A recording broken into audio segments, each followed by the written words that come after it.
Quantas vezes você reviveu o passado hoje? Talvez não com imagens nítidas, mas com sensações sutis. Uma lembrança que doeu, uma palavra que não foi dita, um erro que ecoa em silêncio. Vivemos como quem carrega um espelho rachado, olhando para a vida através de fragmentos, de ontem, de antes, de um outro tempo. Mas que tempo é esse? Há um tempo que está no relógio e há um tempo que habita dentro da mente. Esse segundo, invisível, molda a forma como sentimos, reagimos e até mesmo amamos. É o tempo psicológico, não feito de minutos, mas de memórias.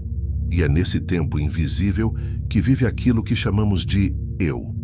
Um eu moldado por histórias antigas, feridas não cicatrizadas, papéis que nos ensinaram a desempenhar. Mas e se esse eu fosse apenas uma ilusão? Krishnamurti, com sua clareza cortante, dizia que o pensamento é tempo.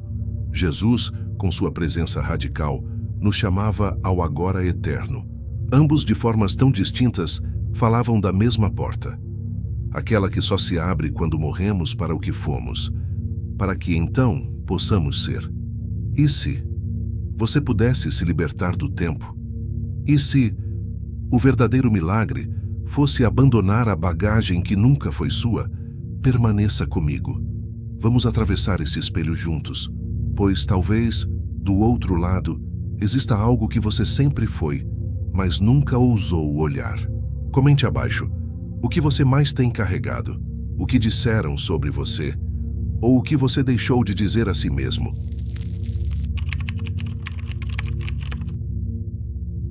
Krishnamurti não falava sobre o tempo como algo externo, marcado por relógios ou calendários. Ele nos apontava para um tempo mais sutil, o tempo que nasce dentro da mente. Esse tempo não é cronológico, é o tempo da expectativa, do arrependimento, do medo de repetir o que já foi e da esperança de que um dia tudo mude. Mas quando vivemos nesse tipo de tempo, deixamos de viver. Segundo Krishnamurti, o pensamento é tempo, porque o pensamento está sempre projetando o passado no futuro. O pensamento nunca está realmente presente. Ele revive, compara, analisa, antecipa.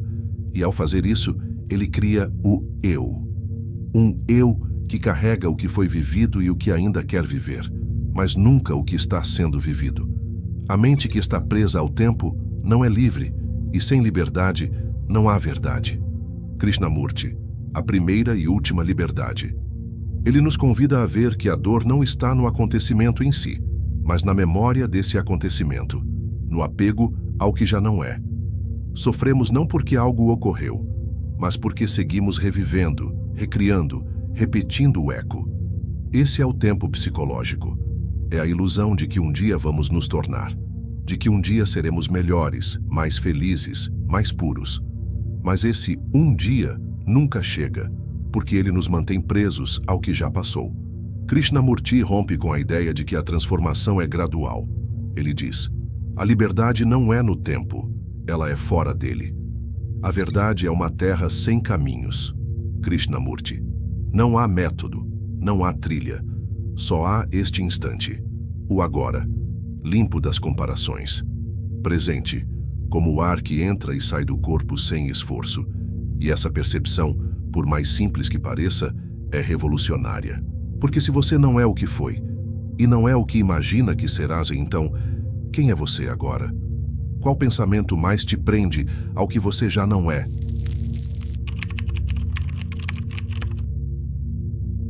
Se Krishnamurti nos pede que vejamos o pensamento como criador do tempo, Jesus nos convida a abandoná-lo completamente.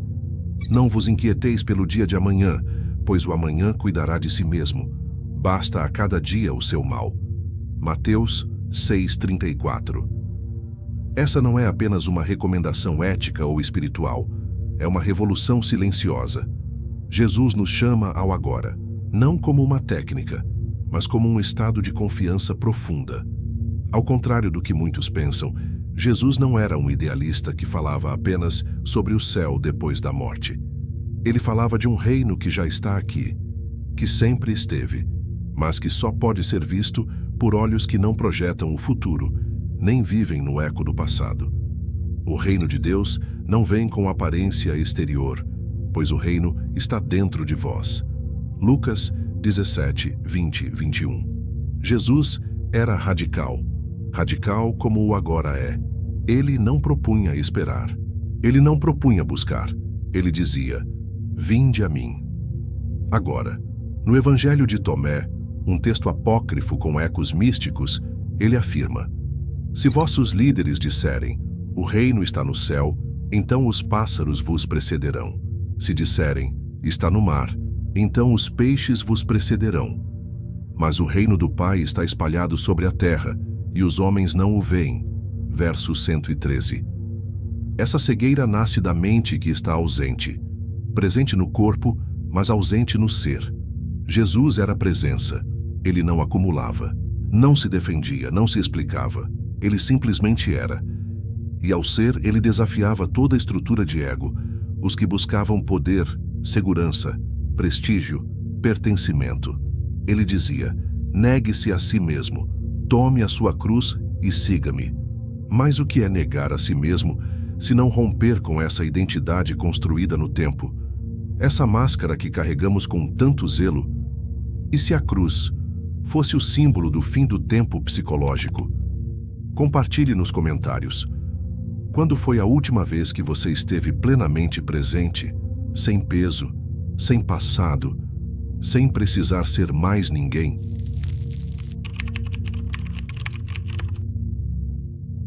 Se o agora é a única porta para a liberdade, então o ego é a tranca.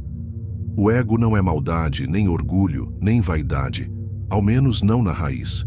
O ego é história. É a costura invisível entre tudo o que sentimos, pensamos, ouvimos e vivemos. É o nome que demos à dor que não conseguimos abandonar.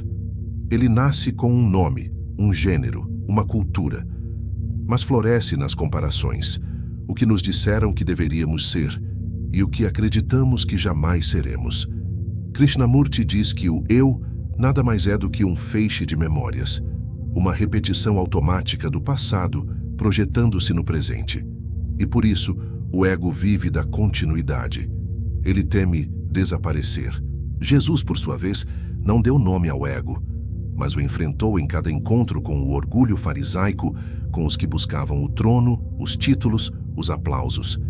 Ele sabia: o verdadeiro eu não precisa se provar, porque o verdadeiro eu não carrega passado.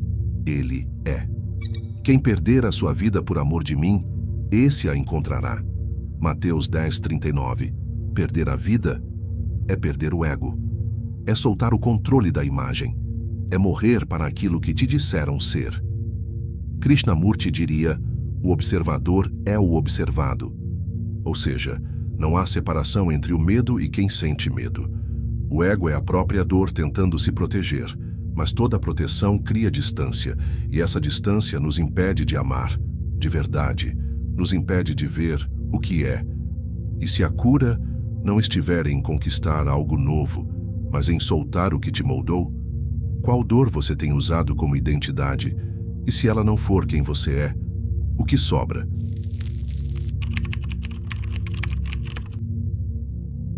Quando o ego silencia, o que permanece? Nem sempre palavras, nem sempre respostas. Às vezes, só o silêncio. Mas não um silêncio vazio como a ausência de som. Um silêncio vivo, presença sem nome, consciência sem forma. Krishnamurti falava da meditação como um estado natural da mente que observa sem julgar. Não uma técnica, mas um ver sem querer mudar o que é visto. A meditação não é um meio para atingir um fim, ela é o fim em si. Krishnamurti, comentário sobre a vida. Ele dizia que, quando o observador se dissolve, a realidade se mostra como ela é, não como gostaríamos que fosse. Nesse estado, a mente está desperta, atenta, mas desocupada, sem centro, sem eu. E é nesse não eu que a verdade pode emergir. Jesus também buscava o silêncio. Antes de cada passo decisivo, ele se retirava, ao deserto, ao monte, ao jardim. Lá, entre a areia e o céu, entre o suor e as lágrimas, ele não pedia certezas, mas se entregava ao instante. Pai, seja feita a tua vontade. Lucas 22:42. Essa entrega só é possível no silêncio, porque no silêncio não há exigência, só escuta. A mente que julga não pode amar. A mente que compara não pode descansar.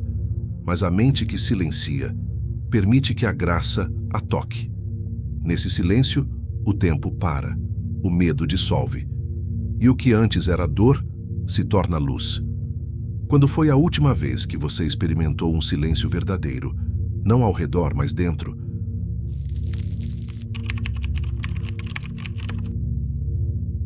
Há um silêncio que não vem da ausência de som, mas da ausência de eu. E é nesse ponto que surge uma das ideias mais temidas e mais libertadoras da jornada interior, a morte. Não a morte física, mas a morte daquilo que chamamos de identidade. A morte do controle, da imagem, da repetição. Krishnamurti dizia que a verdadeira liberdade está em morrer para o passado a cada instante. Morrer para a memória. Morrer para o que pensamos ser. E renascer, sem forma definida. Morrer é ter um fim sem continuidade psicológica. Krishnamurti, liberdade total. Mas por que temos tanto medo de soltar? Porque confundimos ser com ter sido. Jesus também falava dessa morte simbólica, não como punição, mas como transformação. Ele dizia: em verdade vos digo, se o grão de trigo não cair na terra e morrer, fica ele só. Mas se morrer, dá muito fruto. João 12:24. O grão precisa romper. A casca precisa quebrar. E esse rompimento dói, mas revela a vida que estava oculta. Negar a si mesmo, tomar a cruz, atravessar o deserto interior. Não são gestos de derrota, mas de profunda coragem espiritual. Morrer antes de morrer é descobrir o que nunca morre. É tocar a centelha que está além do tempo, além da história, além do nome. E quando essa morte ocorre, o que sobra não é o vazio, mas a verdade. Silenciosa, plena, vibrante. Quem crê em mim, ainda que morra, viverá. João 11:25. Deixe nos comentários. Qual parte de você está pronta para morrer, para que algo mais verdadeiro possa enfim nascer?